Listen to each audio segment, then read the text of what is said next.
Hey everybody, welcome back to another episode of Home Built Workshop. I'm Jeff Baker. Check this out.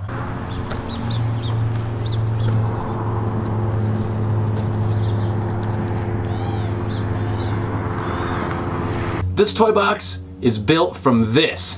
This crate fell off the back of a truck that was driving by the house. The guy stopped. I thought he was going to pick it up, but instead he just rolled it off to the side of the road and drove away.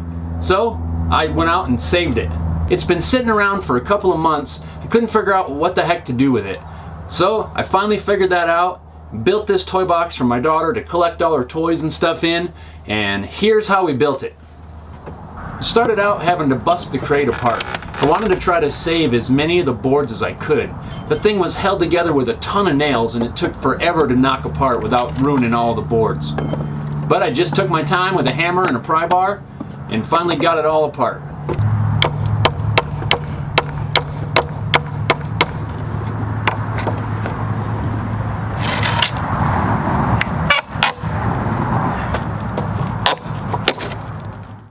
Well, that was quite a bit of work. I got everything broke down, I got all the nails pulled. Look at all these nails.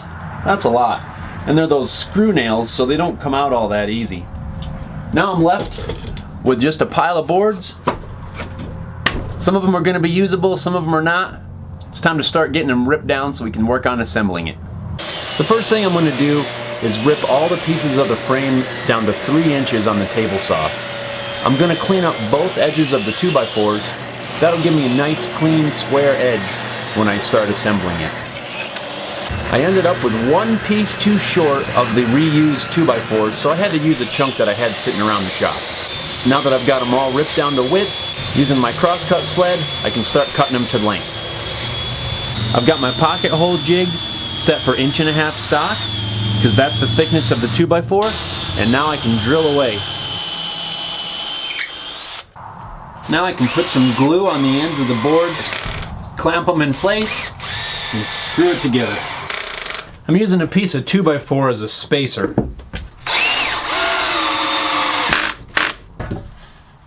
There's one.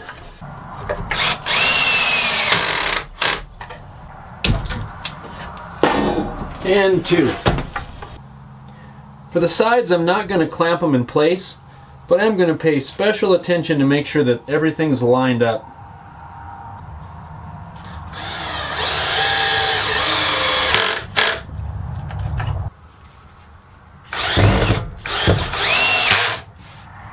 Now I can tip it up and screw the other side on.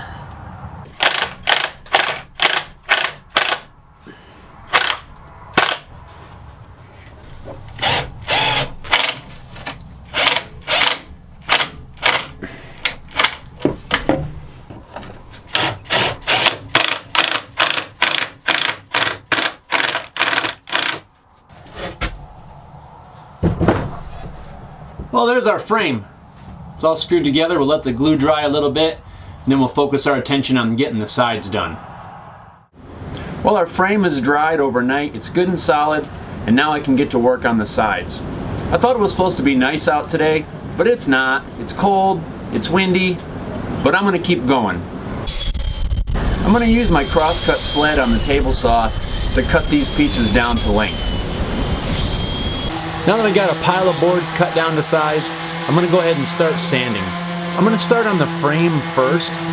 This way I can get to all the spots and make sure there's no sharp edges in there.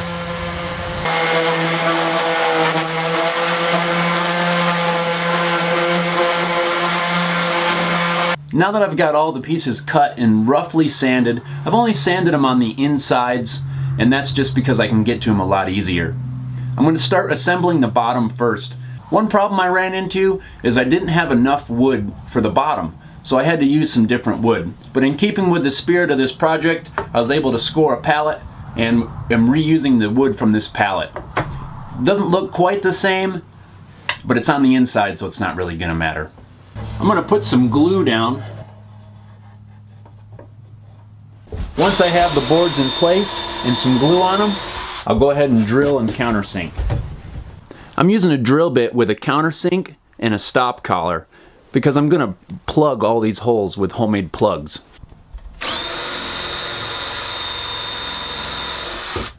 The screws will hold it in place.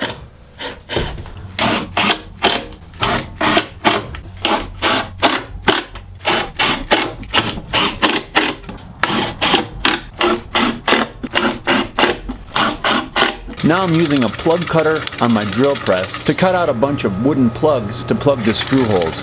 I'm using a piece of the same wood so that the color kind of matches. Once you have all the plugs cut, you can just take a little screwdriver and pop it out of there. And there's a plug. Just put a little bit of glue in the hole. Tap the plug in place. I always make a bunch of extra plugs in case one breaks. Now you can use a saw and trim off the plug. Now with all the plugs trimmed off, I'm going to sand them flush really quick while I can still get to them easily. Now I can start putting the sides on. I'll put a little glue on the boards. I'm going to clamp them in place. I'll drill and countersink and screw them on.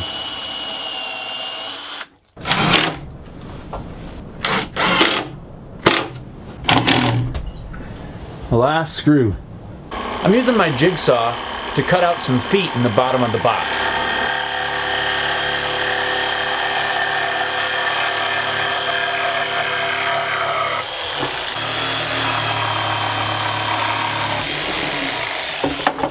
And I'll make the same kind of cutout along the front edge of the cabinet where the lid's going to close.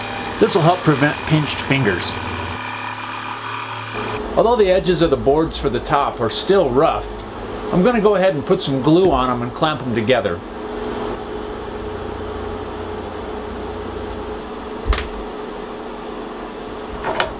With everything clamped in place, now I can flip it over.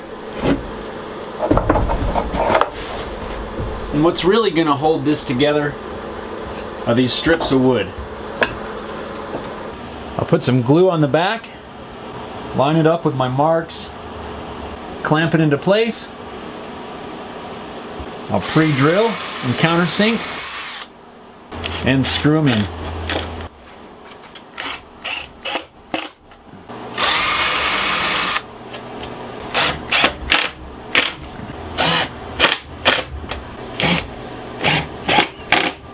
Now I've got the box and the lid all completely assembled and ready to be sanded. But first, I need to plug like 100 screw holes. So that means I'm back to the drill press and I'm making plugs.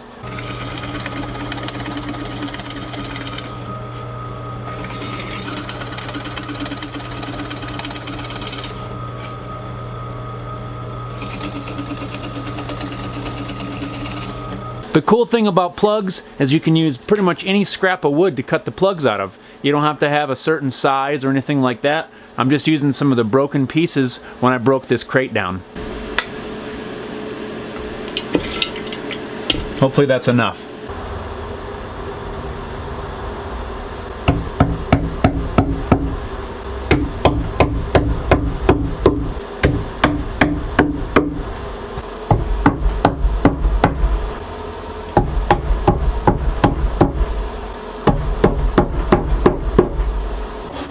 Now I'll just trim off the ends of the plugs.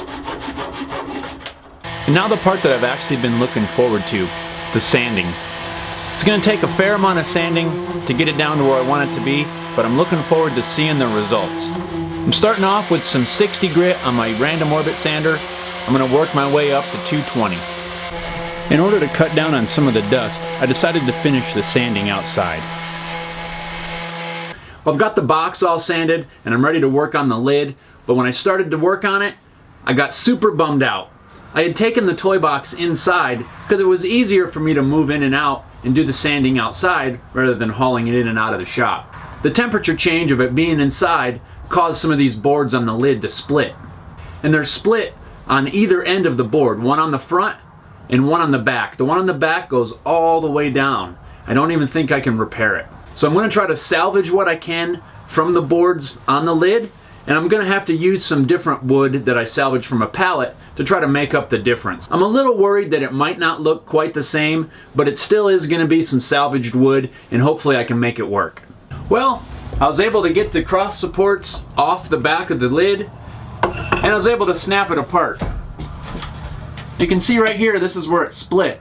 I'll just take it over to the table saw and I'll rip it down.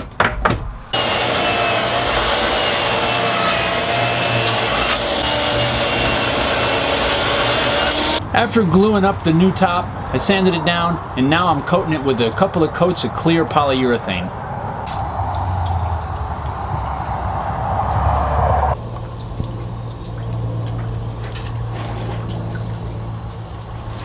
So now I can go ahead and start installing the hardware.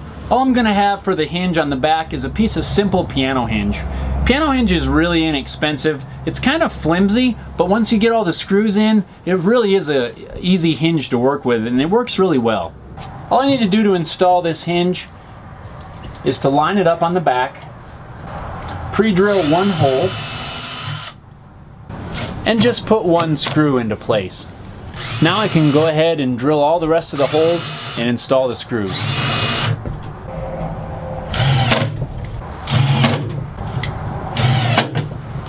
Now I can fold the hinge up, line up the top. I'm pre-drilling first, and then screwing the hinge to the lid. To support the lid, I'm going to use these inexpensive friction supports. The packaging has all the measurements on there that you're going to need to lay out where your holes need to go. So once you follow the measurements on the packaging, mark your holes, it's just drill them and screw them into place.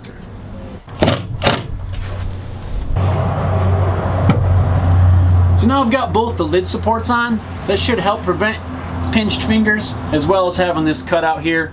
I'm really happy with the way this toy box turned out. It looks exactly like I hoped it would. It looks kind of weathered, kind of beat up. You can still see some of the spray paint on there that was on the original crate when I started. Really, really happy with the way it looks. So if you enjoyed this video, please give it a thumbs up and consider subscribing to my YouTube channel. I really appreciate your support. You can also follow me on Twitter at HomeBuiltShop. Thanks for watching, and we'll see you next time.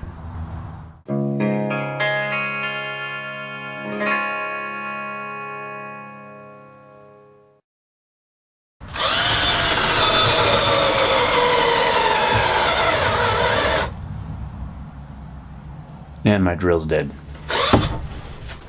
And I just realized I cut all those plugs with the wrong size plug cutter.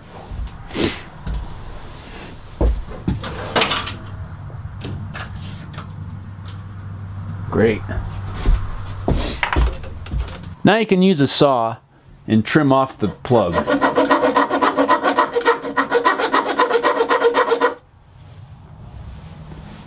Or take the whole plug back out. Cute. How'd that happen?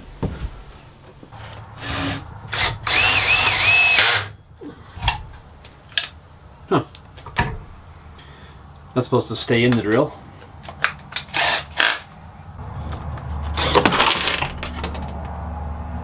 I hate it when I spill the screws everywhere. Why aren't you working? It's not cool.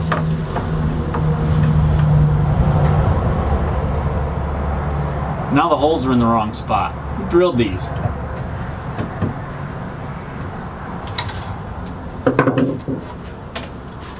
Who measured this anyway? So now I've got both lid supports on. Should help keep